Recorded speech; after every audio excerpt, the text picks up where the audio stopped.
I work in DEI, and people have asked me a lot over the last year or so, particularly the students I work with. What do I think about the state of DEI? What am I thinking about my career and all those things? And so the first thing that I'll tell you is I'm always making sure that I'm not pigeonholing myself into one thing.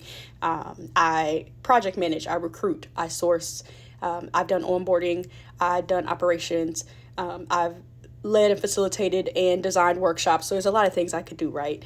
Outside of that, I create skincare products. I am building a community for parents. So there's tons of places that I can go, and I have to remember that.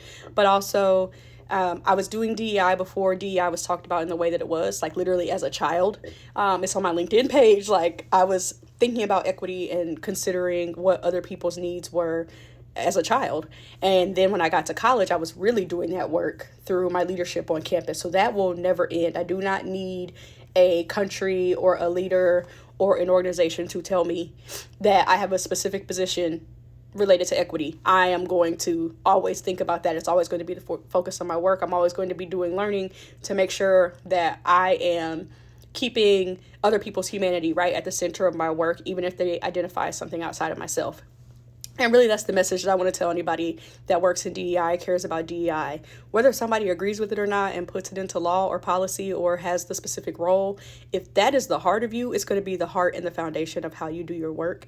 And so don't let that discourage you. I want you to think about people who were doing equity work before maybe equity was even a word, or before equity was even understood in the way that it is, or before diversity was being advocated for the way that it was. Like people felt at the very core of them that that is what God or spirit or whoever like desired for humans, that we would all get what we need so that we could not just survive but thrive. And you will continue to do that work in the best ways that you can. You will build community based on that. You will not give up, because I think people before us have been in seemingly impossible situations and made shit shake, and made things possible. So hopefully, if you are like me and you understand like what was happening yesterday, or what did happen yesterday, right, and what was happening before then, you saw the writing on the wall. You knew it would happen. You knew that places were being performative from the get-go, right? Because this is not the first time and it won't be the last. But hopefully you do not give up. Take care of yourself. Think about how you can pivot, right, and shift. And you don't have to change anything about yourself. You don't have to change anything about how you walk and talk. Like if a job environment is like not for you because they don't like the way that you talk, go somewhere else. Like there is a place that exists for you. We gonna be all right. Okay?